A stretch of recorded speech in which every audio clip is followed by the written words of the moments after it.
क्या हुआ गणेश? तुम्हारा और तुम्हारे मूषिकों का पेट नहीं भरा क्या?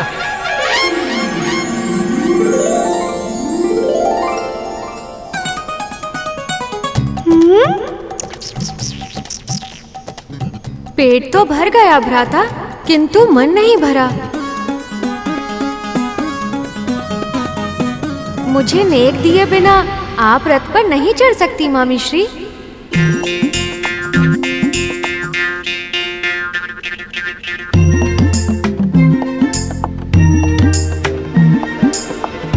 स्वामी, अभी तो आपने वचन दिया था कि सारी परिस्थिति में आप मेरे साथ रहेंगे, और अभी आपने मुझे अकेला छोड़ दिया। मैं आपके साथ ही हूं देवी, और सदैव आपके साथ रहूंगा। किंतु छोटे भांजे ने आपसे नेक मांगा है, ये उसका अधिकार है, ये तो आपको अवश्य देना होगा।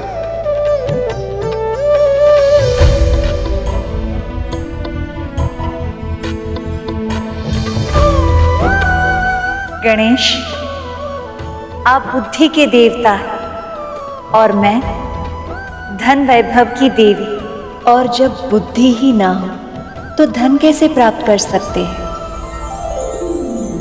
आज मैं आपको आशीर्वाद देती हूँ कि हम दोनों की पूजा अब से साथ में होगी।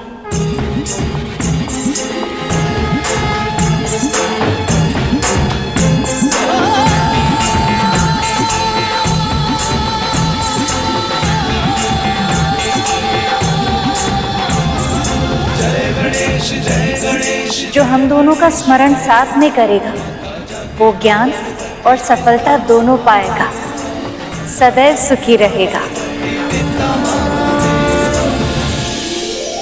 आपने बहुत अनुपम उपहार दिया है मामी श्री। इससे उत्तम नेक कोई और हो ही नहीं सकता।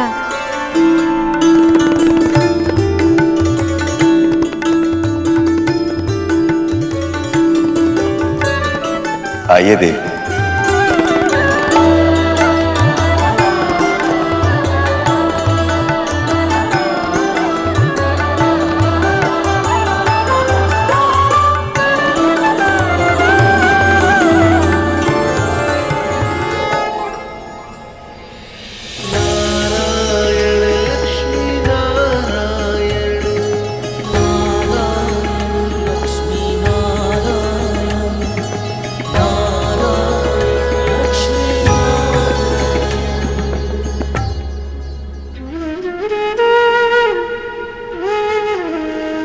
विंता,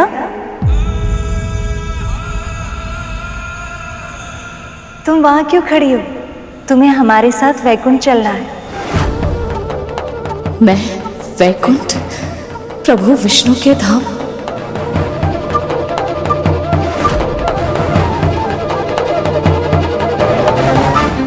क्या हुआ? चौंक क्यों गई? विवाह हुआ है, पर वैकुंठ में भी तो रीतियां होंगी ना। जिस प्रकार इतने अच्छे से तुमने मेरी यहाँ सहायता की, वहां वैकुंठ में भी तो करोगी ना। सदैव विंता को मुझसे अधिक महत्व मिलता है।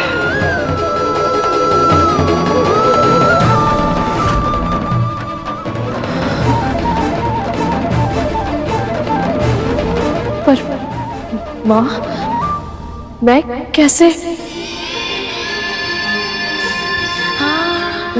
नहीं माँ, मैं नहीं आ सकती वहां। विंता, मैं स्वयं तुम्हें मेरे साथ वैकुंठ चलने के लिए कह रही हूँ, और तुम मना कर रही हो। मेरे कहने का अर्थ ये नहीं है माँ, पर मैं कैसे? देवी विंता, वैकुंठ की स्वामिनी ने स्वयं आपसे साथ चलने का आग्रह किया। आप इनका आदेश टाल नहीं सकती।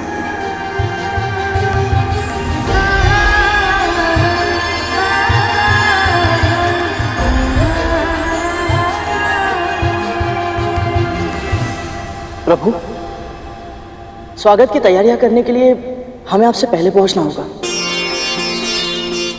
आज्ञा दीजिए।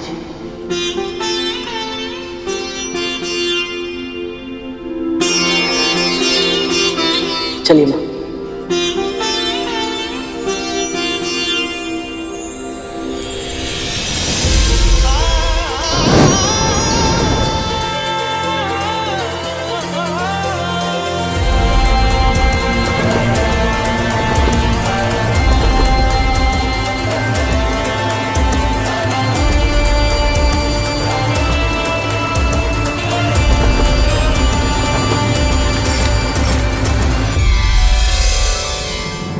रुको कद्रू,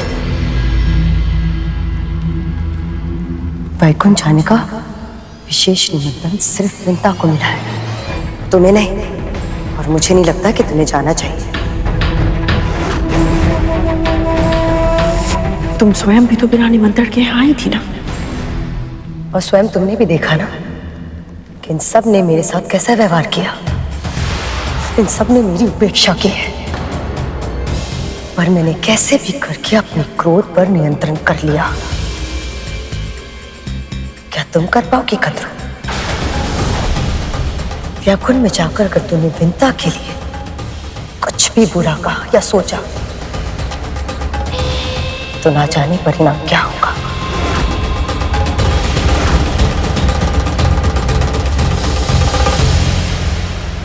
यदि प्रभु विष्णु और देवी लक्ष्मी मुझसे रुष्ट हो गए तो अपने पुत्रों के लिए अमृत पाने का मेरा स्वप्न स्वप्न ही रह जाएगा। तुम ठीक कह रही हो,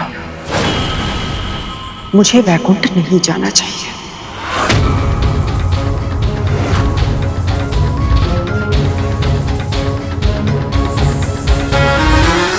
तू जितना उड़ना चाहती है विंता, उड़ ले।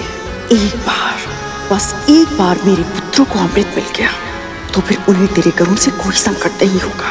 फिर तब अपने हर अपमान का बदला लूंगी तुमसे।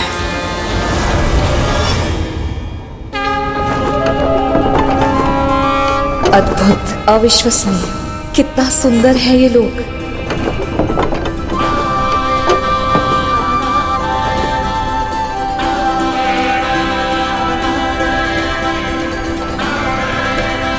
आज तक केवल इसके स्वप्न देखे थे मैंने। सदैव सोचती थी कि कैसा होगा वैकुंठ। अपनी कल्पना से इसके भित्ति चित्रों में रंग भरती थी, पर ये स्थान तो मेरी कल्पना से भी परे है गरुड़। मैं साक्षात वैकुंठ की यात्रा कर रही हूँ। ये सब तेरे कारण ही संभव हुआ है पुत्र।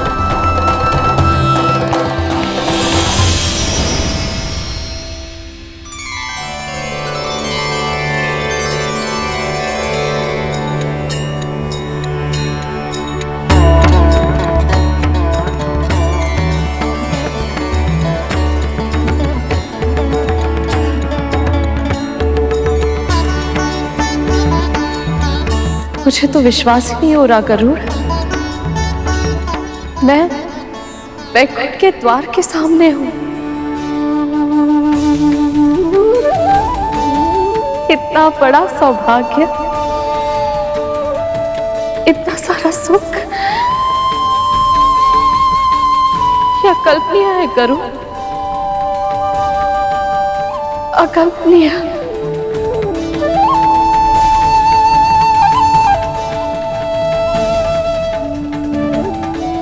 विंता, आओ आओ, अच्छा हुआ तुम तनिक पहले ही आ गई। एक बार तुम भी देख लो, गृह प्रवेश की कोई सामग्री छूट तो नहीं गई? मैं? हाँ, मैं कैसे देखूं? अरे चलो भी। ये देखो।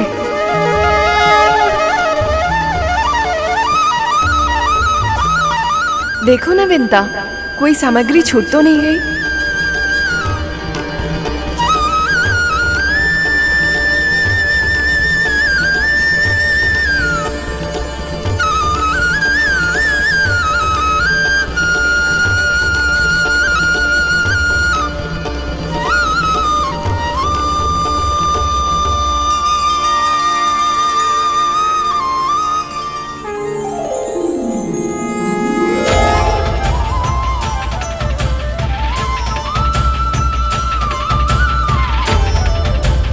माँ, प्रभु विष्णु और माता लक्ष्मी आ गए।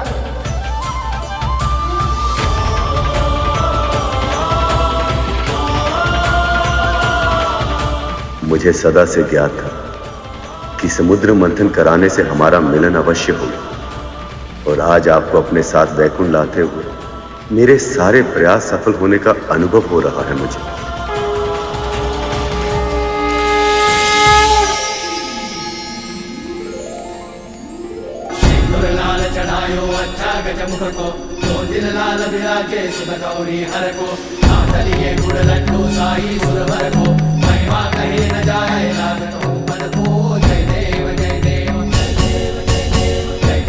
पूजा स्वीकार करें गणपति, भीतर पधारें।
सुमनत वंदित सुंदरी माधवी चंद्र सहोदरी है ममाए।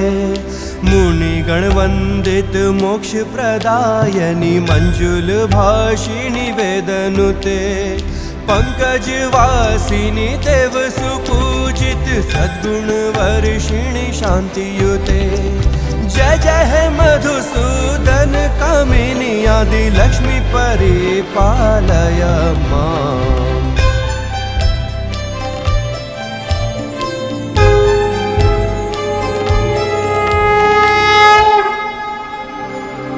माँ अरुंधति, माँ अनुसुया, जिस आत्मीयता से आपने मेरा स्वागत किया उससे मैं अभिभूत हो गई। गरुड़, विंता, तुम दोनों अपनी कर्तव्य पूरी निष्ठा के साथ निभाते हो और वो बहुत प्रशंसनीय है।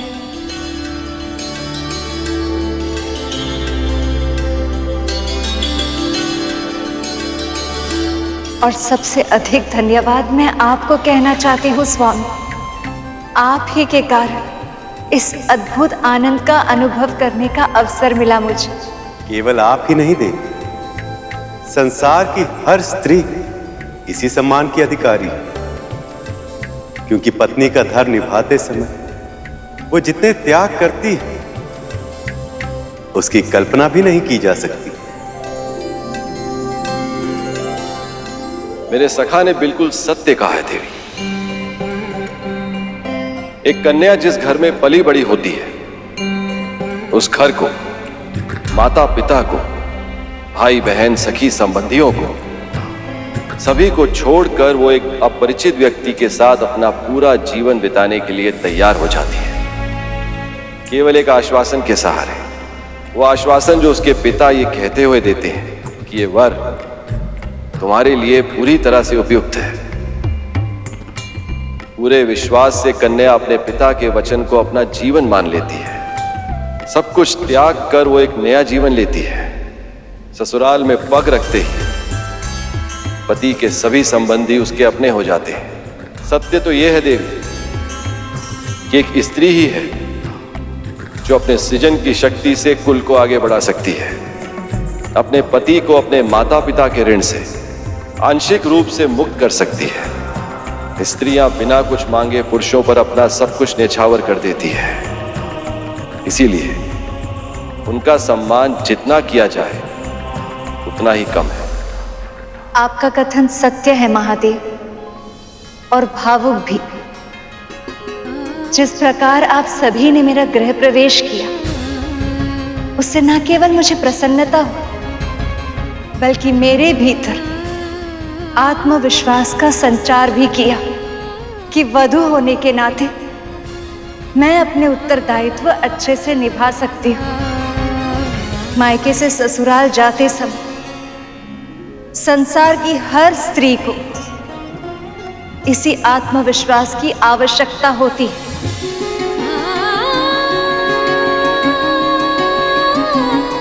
इसलिए मैं ये संकल्प लेती हूँ स्वामी, आज से जो भी परिवार अपने बहू का गृह प्रवेश इन सब संस्कारों के साथ करेगा, मैं स्वयं उस स्त्री के भीतर स्थिर निवास करके उसे गृह लक्ष्मी बनाऊंगी। उसके शुभ हाथों से हल्दी के छाप उस घर के कष्ट और रोगों को मुक्त करेंगे। अक्षत बिखेरने से उस घर में संपन्नता और प्रसन्नता बिखरेगी, और आलते से रंगे हुए उसके पदचिह्न उस घर को धर्म और सफलता का मार्ग दिखाएंगे।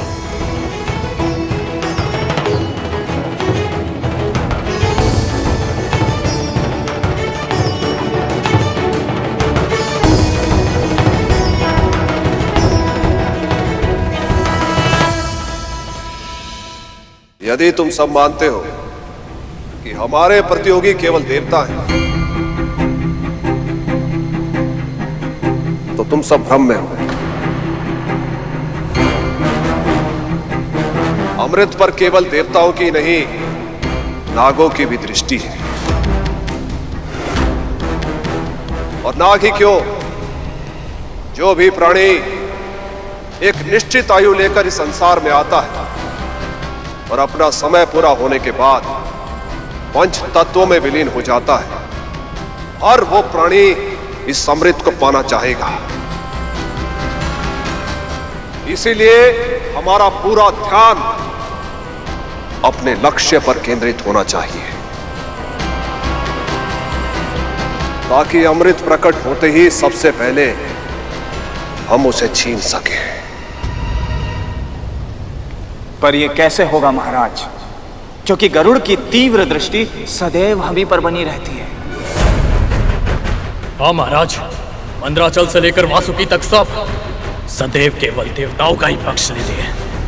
और वैसे भी महाराज, अब विष्णु के साथ साथ देवी लक्ष्मी भी इस बंधन को देखेगी। उन सब की कड़ी दृष्टि के सामने कैसे चुराएंगे हम अमृत?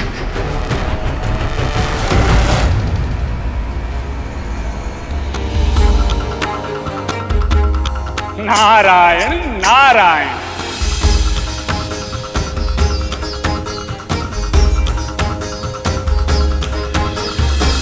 आप जानते हैं मां, एक दिन यहीं वैकुंठ में खड़े होकर गरुड़ के मन में भी ये इच्छा आई थी कि वो प्रभु विष्णु और मां लक्ष्मी के मिलन में सहायक बने। ठीक उसी तरह आज आपके मन में जो भी विचार आया है वो भी अवश्य पूरा होगा मां।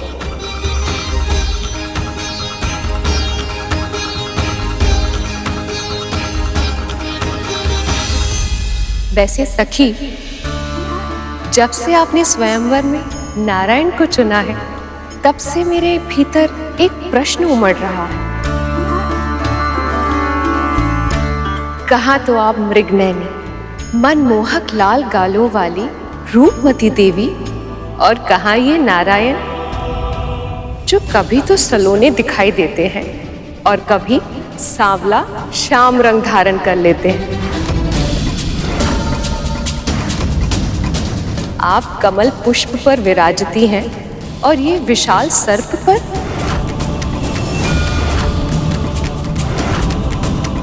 ये कैसा मेल है देवी?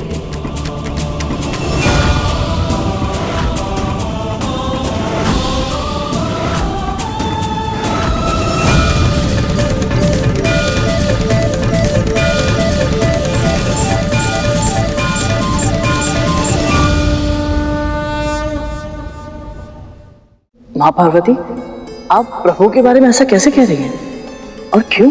ये भी एक रीति होती है गरुड़। नंदे और भाभियां नववधू से उपहास करती हैं ताकि उसे ससुराल में हिचकिचाहट ना हो और वो अपने मन की बात सबके सामने रख पाए।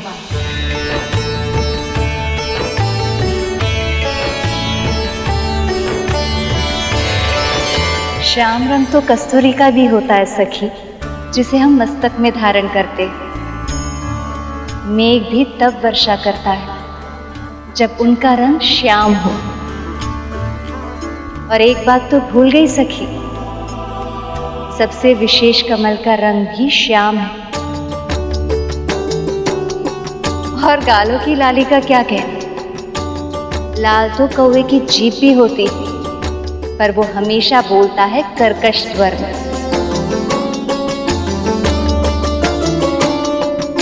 इसलिए ये मेल अनमोल है।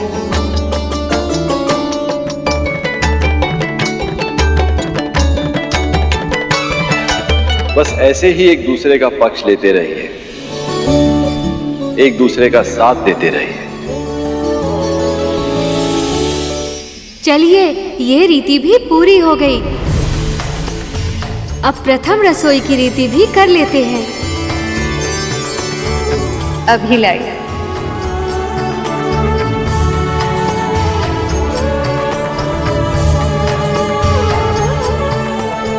माँ, मैं भी चलती हूँ आपके साथ, आपकी सहायता करने।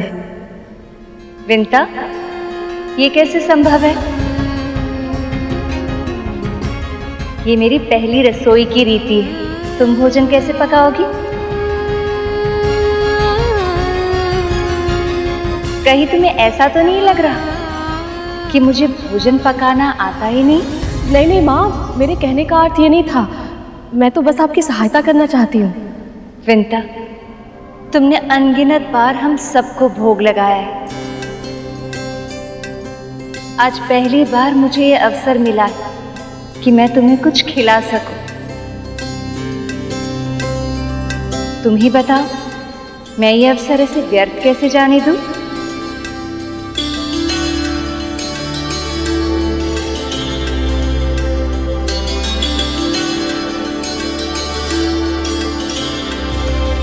माँ लक्ष्मी रसोई में कार्य करके पकवान बनाए और मैं उन्हें ग्रहण करूं, जो कभी स्वप्न में भी नहीं देखा था, जिसकी कल्पना भी नहीं की थी, वो सत्य हो रहा है गरुड़।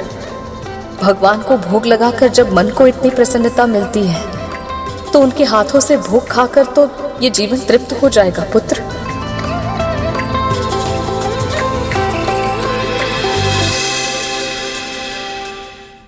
ये लीजिए स्वामी, अपनी पहली रसोई की रीति में मैंने मखाने की खीर बनाई।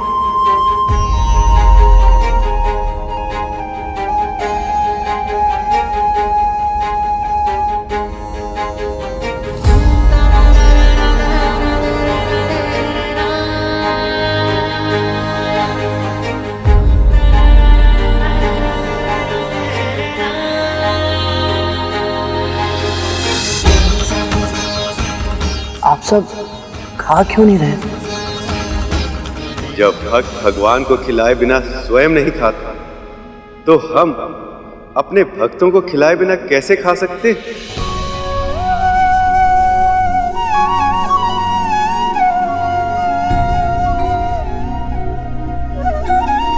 खाइए दे।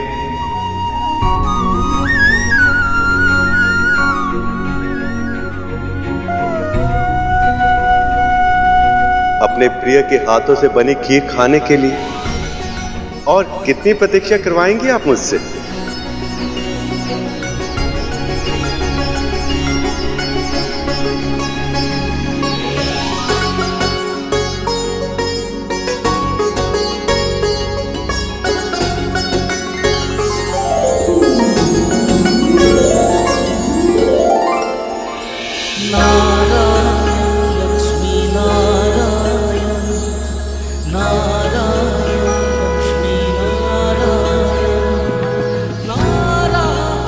यदि बड़ी माँ यहाँ होती तो देखती कि मेरी माँ किस सम्मान के योग्य है। संभव है तभी उन्हें आभास हो पाता कि वो माँ के साथ अत्याचार करके कितना बड़ा पाप कर रही है। नारायण लक्ष्मी नारायण जग के पालक हैं। वैसे तो इस संसार में जो भी धन है वो आपका ही है और आपसे ही है, परंतु ये रीति है, पहली रसोई के बाद नेक की प्रक्रिया आवश्यक है। इसीलिए हमारे परिवार की ओर से ये भेंट स्वीकार कीजिए।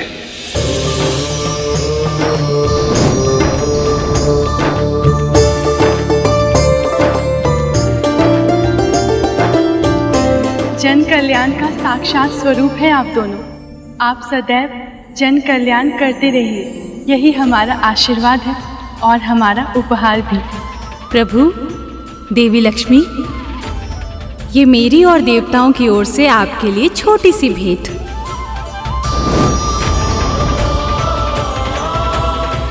मैं प्रभु विष्णु और माता लक्ष्मी को क्या भेंट दूं? अब हमें प्रस्थान की आज्ञा दीजिए।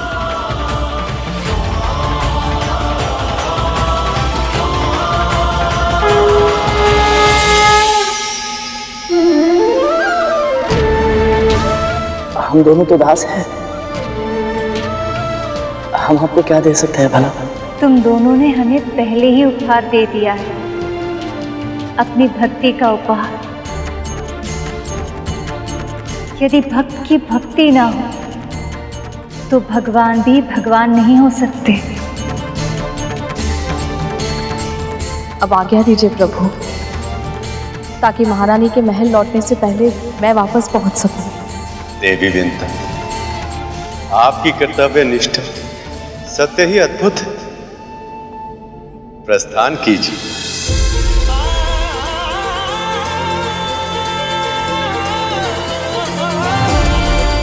मेरे लिए क्या आज्ञा है प्रभु?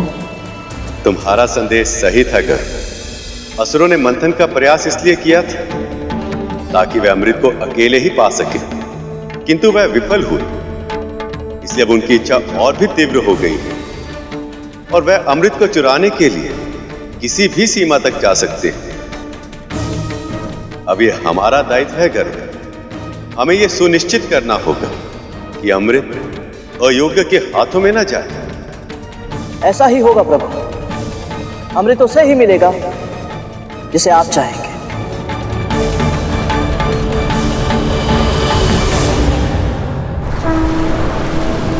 मदना मदना मदना सागर मदना मदना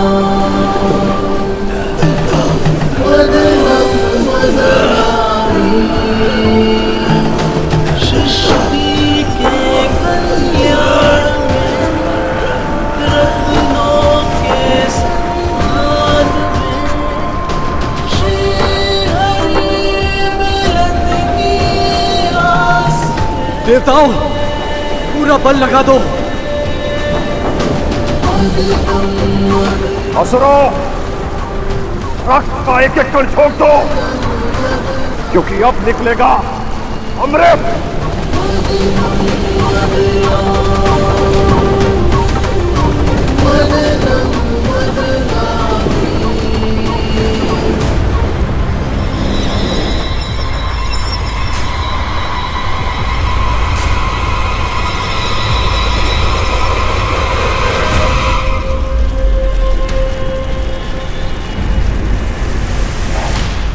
ये दुर्गंध कैसे?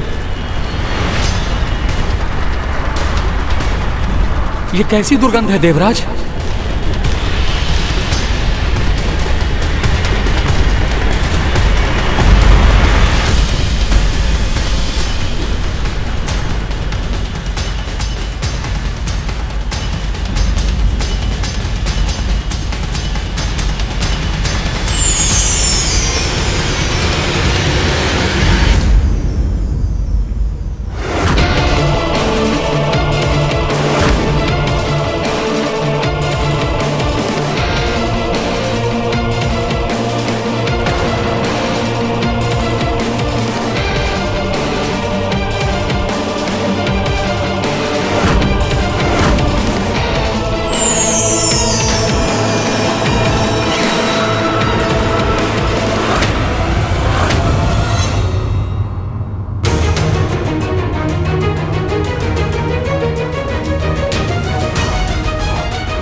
ये क्या पदार्थ है? ये क्या लीला है प्रभु? इस पर तो केवल हम असुरों का ही अधिकार होगा।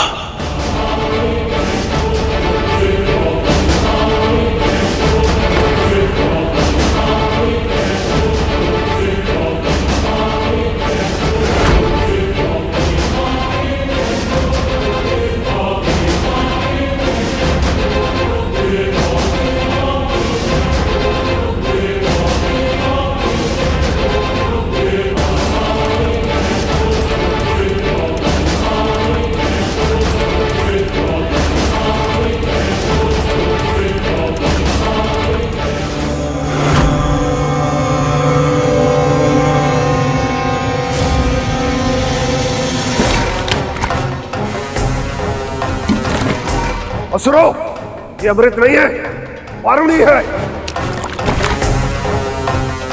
जिसे लेने में हम देवताओं को कोई रुचि नहीं है, असुर उसे आनंद से ले सकते हैं।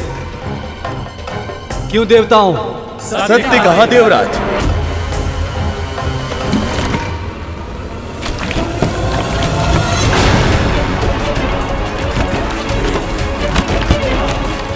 देखिए प्रभु, देवताओं ने अपनी सूझबूझ से इस समस्या को टाल दिया। आपने सही कहा लक्ष्मी, ये उनके सात्विक गुण है, किंतु असुर अपने तांत्रिक अवगुण के कारण समस्या को स्वयं ही निमंत्रण दे रहे हैं।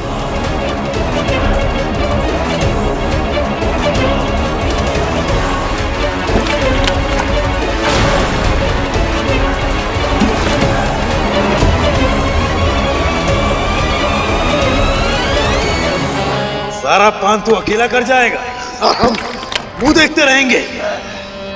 ला असुरो, आपस में कलेश करने का कोई लाभ नहीं होगा।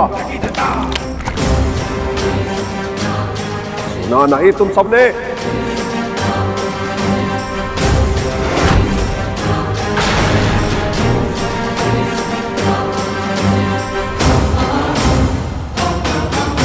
महाराज बलि का भी आदेश नहीं मान रहे।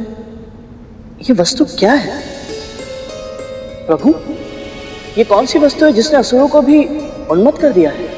ये वारुणी है गरुड़। मदिरा संसार के सबसे आकर्षक, सबसे नशीले द्रवों अर्थात पेय पदार्थों में से एक है यह। व्यक्ति के मन की सभी दुविधाओं, सारी हिचक को दूर करता है यह।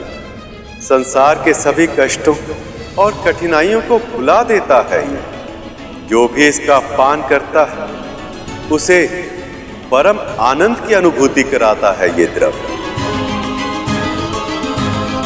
प्रभु, यदि ये द्रव्य इतना आकर्षक है तो फिर देवताओं ने इसकी एक भी बूंद पाने में तनिक भी रुचि क्यों नहीं ली? ऐसा इसलिए शेष, क्योंकि एक बार जिसने भक्ति के आनंद का आभास किया हो, उसे परम आनंद के लिए मदिरा जैसे इंद्रियों को शिथिल करने वाले और विवेक का नाश करने वाले मादक पदार्थों की आवश्यकता नहीं होती। संसार में ऐसा भी कुछ है जो असुरों को अमृत में बुला दे? ये तो मैं सोच भी नहीं सकता था। माँ, मदिरा के अतिरिक्त एक और ऐसी मादक वस्तु है जिसे देखते ही दानवों के साथ साथ देव भी अपना सद्बुद्ध खो जाते हैं। जो देवताओं को भी अपने प्रभाव में ले ले, वो वस्तु तो मदिरा से भी अधिक मादक हुई। माँ, मदिरा से भी अधिक मद भरी ऐसी कौन सी वस्तु हो सकती है माँ? प्रभु, इस विषय में आपसे अधिक कौन अच्छे से समझा पाएगा, क्योंकि आने वाले समय में आप मोहिनी अवतार धारण करने वाले हैं। वो वस्तु है स्त्री की आंखें।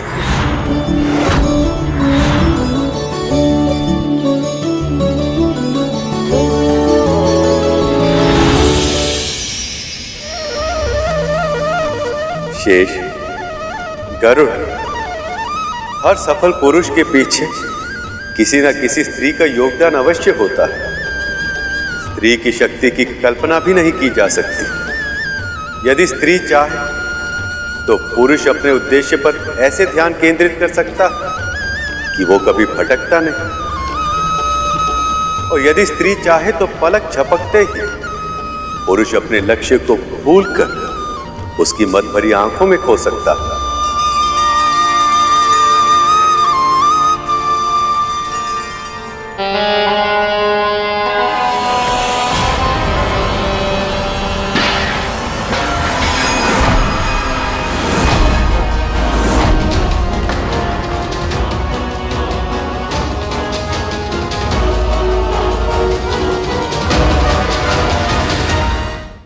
मुझे पूछ रहा हूं तुम यहाँ पर किस लिए आए हो? हाँ? तुम्हें अपना ध्यान केवल मंथन पर केंद्रित रखना है। अमृत ही तुम्हारा एकमात्र उद्देश्य होना चाहिए राहुल। ये मदिरा वो चाल है जो तुम्हें अपने लक्ष्य से भटकाएगा।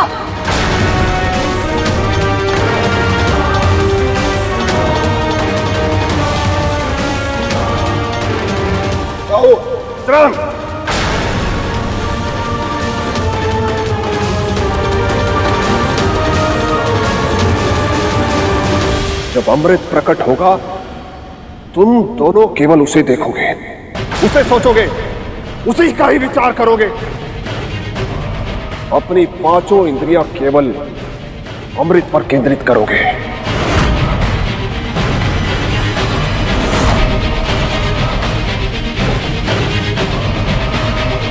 यदि तुम इस योजना में असफल हुए तो हमारी योजना भी असफल हो जाएगी।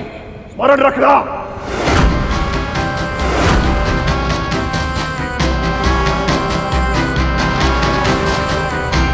यदि हम अमृत हार गए तो सब कुछ हार जाएंगे।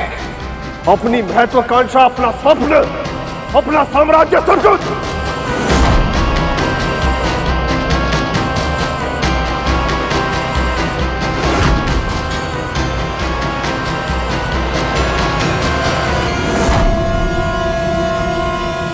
हम समझ गए महाराज। अब आप जो कहेंगे महाराज बस वही होगा। चलो।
लगता है इस बार अमृत निकलेगा।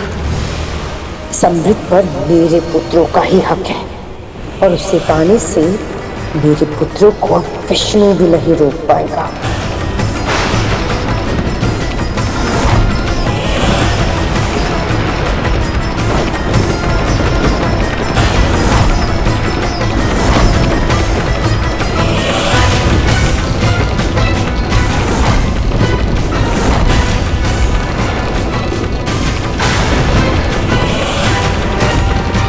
देवराज, अमृत के आने पर इस प्रकार का प्रलय संभव नहीं।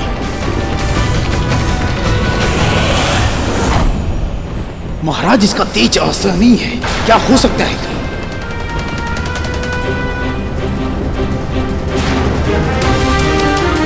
आखिर ये क्या वस्तु है जिसके प्रकाश से सभी विचलित हैं?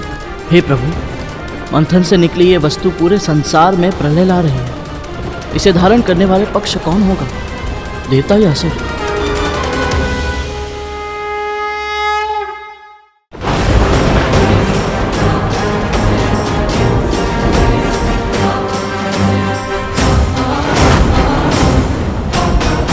हे प्रभु, अब इस समस्या का निवारण कैसे करें?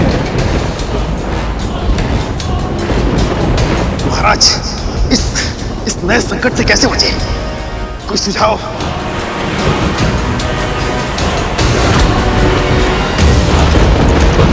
ये तो चंद्रमा है। इनके वास्तविक तेज को ये संसार संभाल नहीं पाएगा। ये तब शांत होंगे जब कोई महाशक्ति इन्हें धारण करेगी।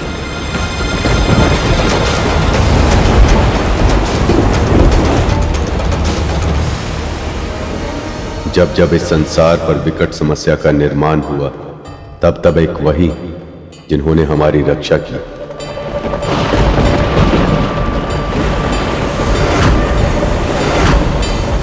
इस अपार शक्ति को वही धारण कर सकते हैं जिनका ना कोई आदि ना अंत, महादेव।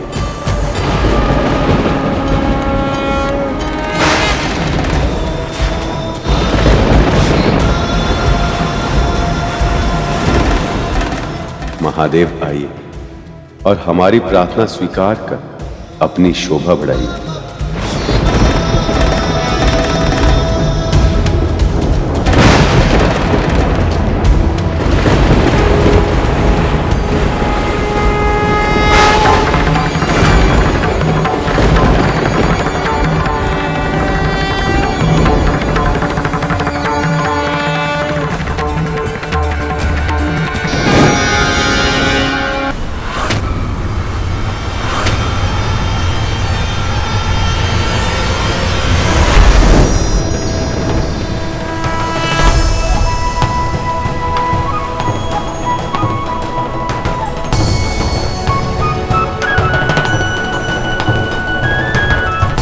आपका स्वागत है परिजात वृक्ष। कृपया अपने निर्धारित स्थान पर प्रस्थापित हो जाएं।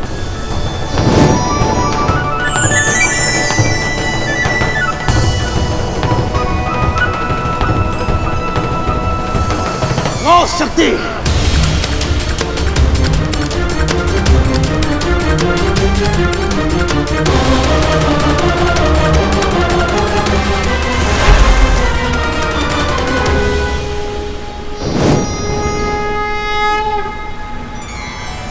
ये तो पंचजन्य शंख है।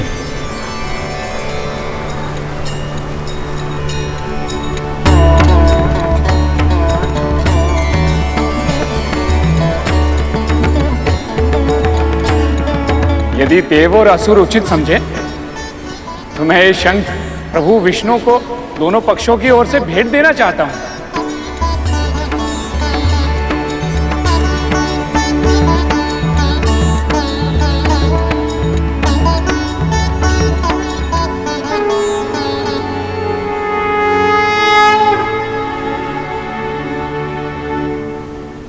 नारायण नारायण। प्रभु, इसे स्वीकार कीजिए।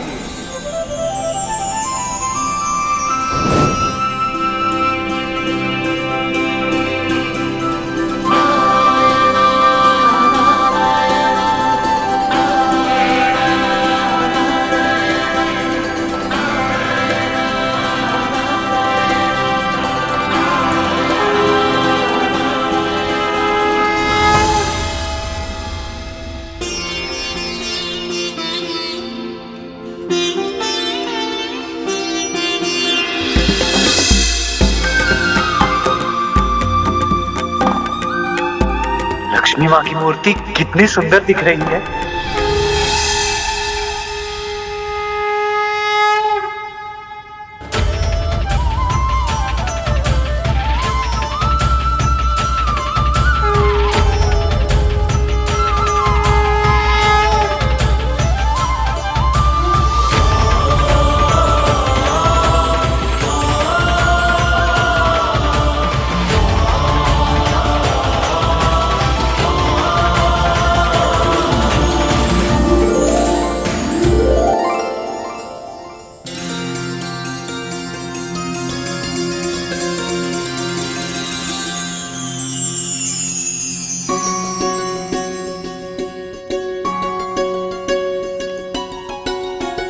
मिठाई? इसे साधारण मिठाई समझने की भूल मत करना। ये प्रसाद है। इसका एक एक कण पवित्र है। अपना सौभाग्य समझकर इसे ग्रहण करो।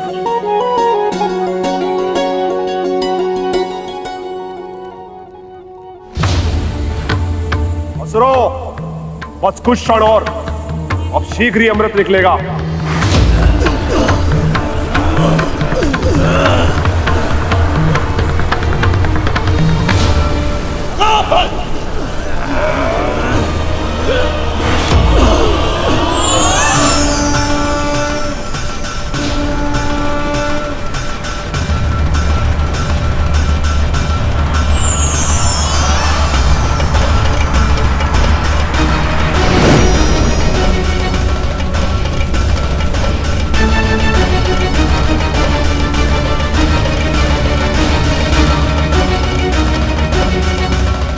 देवी तारा और रूमी, ये अप्सराओं का त्रेता युग में बहुत ही महत्वपूर्ण योगदान होगा।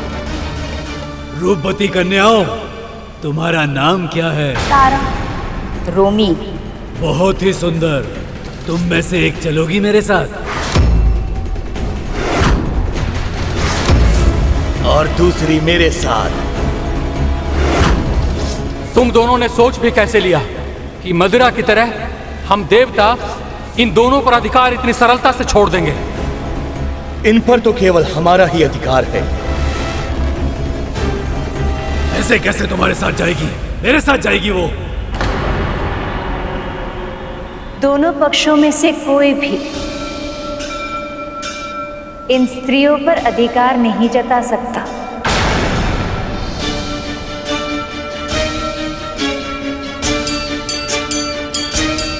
आप दोनों को अपनी इच्छा अनुसार अपना पक्ष चुनने का अधिकार है, और जब तक आप ऐसा नहीं करते आप दोनों स्वर्ग में रहेंगे।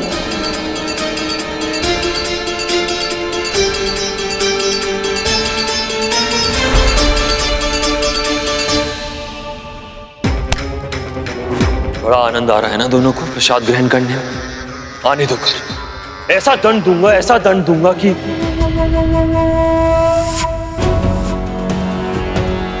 माँ,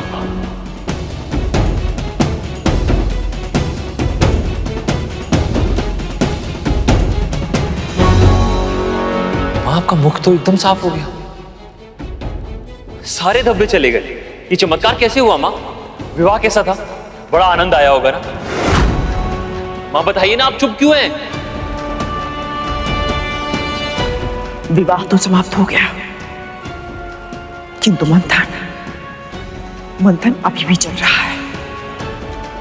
अमृत किसी भी समय प्रकट हो सकता है, और उससे अधिक महत्वपूर्ण मेरे लिए कुछ भी नहीं है। हाँ माँ, पर आपने तो वासुकी भैया के जाने से पहले ही सारी मांगे रख दी थी, तो फिर क्यों आप चिंतित हो रही हैं? क्योंकि मुझे किसी पर विश्वास नहीं है, ना तो देवताओं पे, ना ही असुर पे। किंतु नारायण पे तो विश्वास है ना माँ?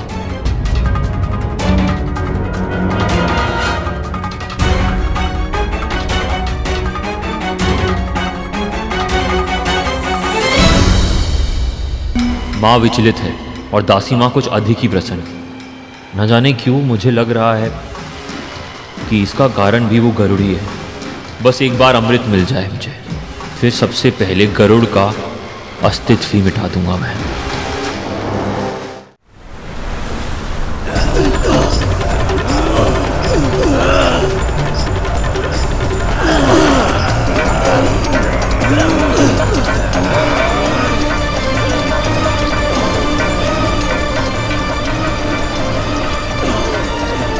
बहुत समय हो गया, अब तो अमृत ही मिलना चाहिए।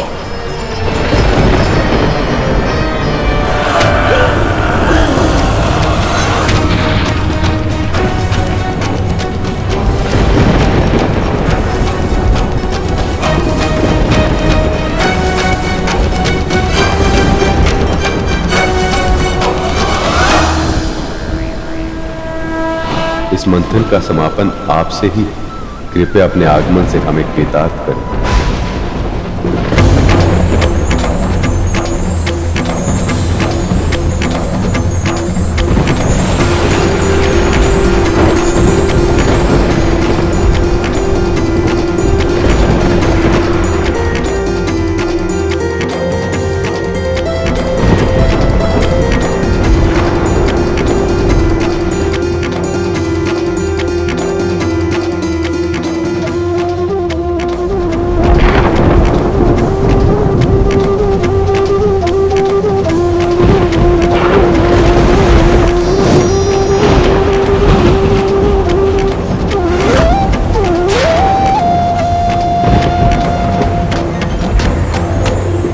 अमृत।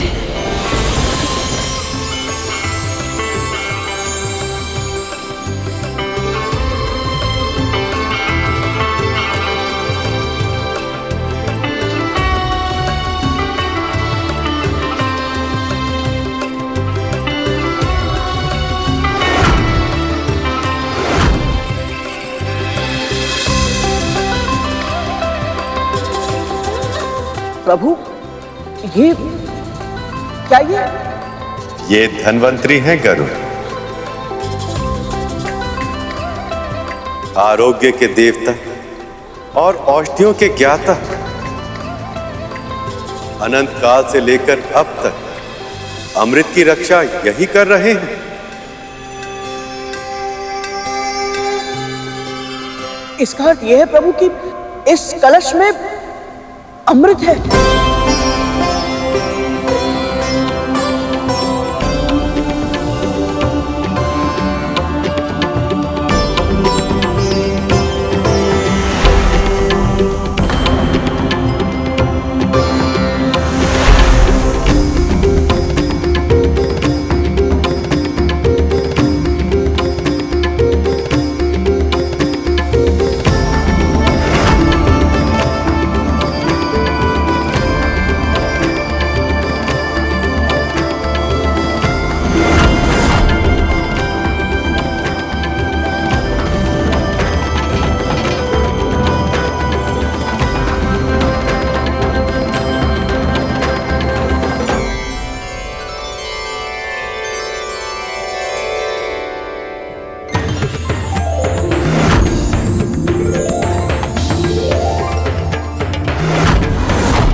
बहुत बहुत बधाई हो।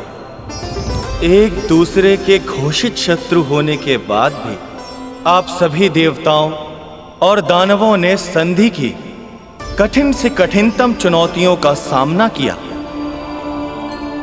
और अपने तन, मन तथा आत्मा तक का बल लगाकर क्षीर सागर के मंथन जैसे महान कार्य को संपन्न किया। असंभव को संभव कर दिखाया है आप सबने। जो अकल्पनीय था उसे घटित होने पर विवश कर दिया है और अब आप सब संसार का अमृत प्राप्त करने के बहुत ही निकट पहुंच चुके हैं।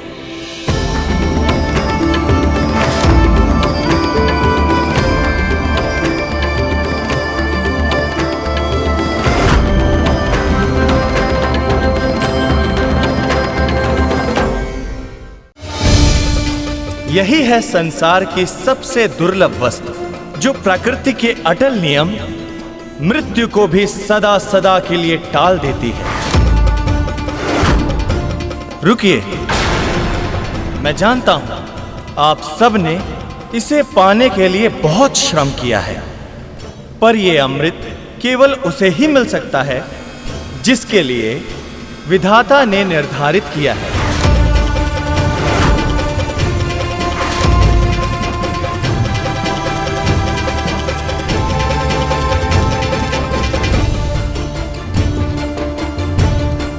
तो अब हम अवश्य ही परम पिता परमात्मा के निर्णय की प्रतीक्षा करेंगे देव।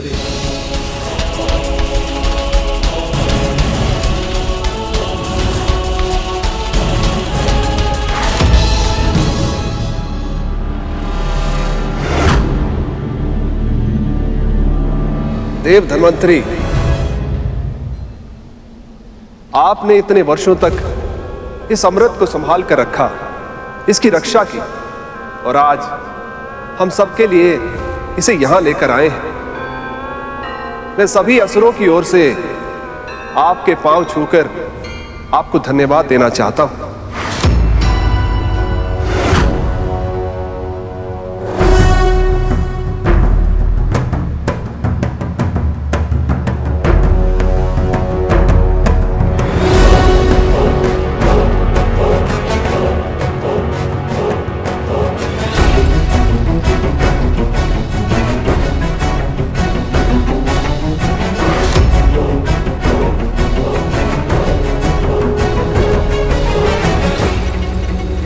यदि असुर इस नियम को तोड़ने का प्रयत्न करते हैं तो इसका दंड उन्हें भोगना होगा।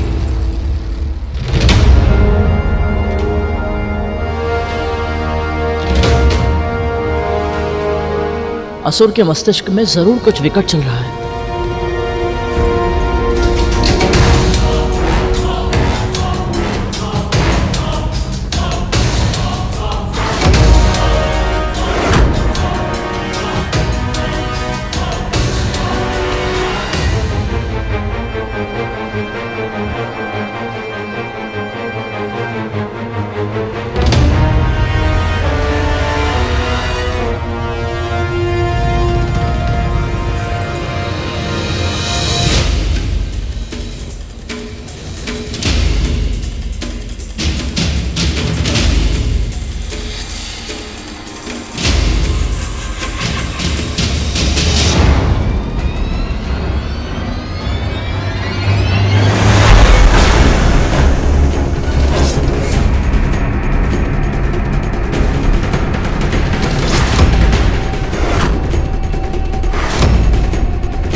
अद्भुत।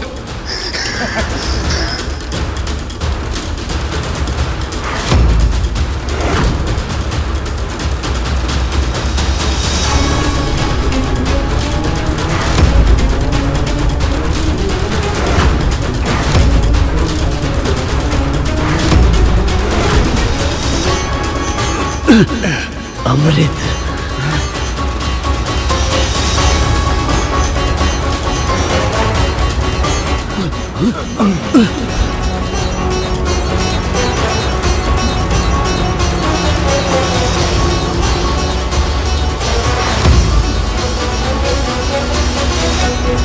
विनाश काले विपरीत बुद्धि। मंथन की संधि तोड़कर असुरों ने आत्मविनाश का आरंभ किया।